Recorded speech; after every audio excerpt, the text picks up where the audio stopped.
இங்க 2 குழந்தைங்களுக்கு ஒரே நாள்ல தான் பர்த்டே. இப்ப இவங்க 2 பேருமே வந்து அக்கா தம்பிங்க தான். 2 பேரும் ஒரே நாள்ல தான் பொறந்திருப்பாங்க. ஆனா இப்ப இவங்களோட பாட்டி வந்து அந்த பையனுக்கு மட்டும் கேக் வாங்கிட்டு வந்திருப்பாங்க. பொண்ணுக்கு வாங்கிட்டு வரல. ஒண்ணு வாங்கினா ஒரே கேக்கா 2 பேருக்கும் சேர்த்து பெருசா வாங்கியிருக்கலாம். அப்படி இல்லையா 2 பேருக்கும் தனித்தனியா வாங்கியிருக்கலாம். கேக் வாங்கிட்டு போயிட்டு அந்த சின்ன பையன் கிட்ட தான் கொடுப்பாங்க. இப்ப அந்த குட்டி பொண்ணுக்கு வந்து ரொம்ப கஷ்டமா இருக்கு. அந்த பொண்ணோட அம்மா போயிட்டு எதனால ஏன் பொண்ணுக்கு மட்டும் கேக் தரமாட்டீங்க அப்படின்ட்டு கேட்கிறப்போ பொண்ணுக்குலாம் எதுக்கு கேக், பையனுக்கு தான் வேணும், அவனை தான் நல்லா பாத்துக்கணும் அப்படின்னு சொல்லுவாங்க.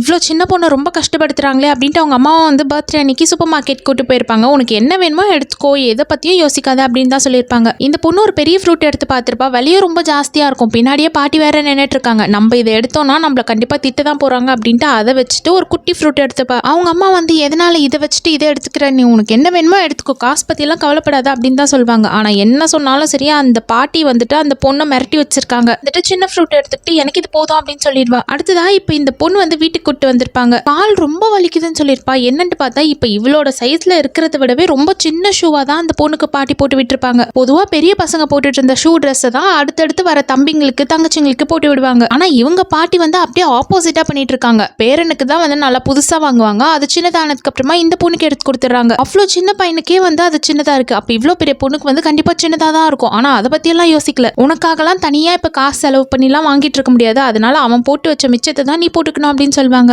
உலகம் எவ்வளவோ மாறி போயிடுச்சு, எவ்வளவோ வளர்ந்துருச்சு. ஆனா இன்னமும் வந்து ஏதோ பொண்ணு பிறந்தா வீட்டுக்கே கஷ்டம் வந்துட்ட மாதிரியோ, பையன் பிறந்தாதான் வந்து ரொம்ப சந்தோஷப்படுற மாதிரியும் இந்த பாட்டி பண்ணிக்கிட்டு இருக்காங்க. இப்ப அவங்க அம்மா அப்பாக்கு இதெல்லாம் பிரச்சனையே கிடையாது. பொண்ணா இருந்தாலும் சரி பையனா இருந்தாலும் சரி 2மே நம்மளோட குழந்தைங்க தான் அப்படின்ட்டு இருக்காங்க. ஆனா இந்த பாட்டி மட்டும்தான் இன்னும் அதெல்லாம் புரிஞ்சுக்காம இருக்காங்க.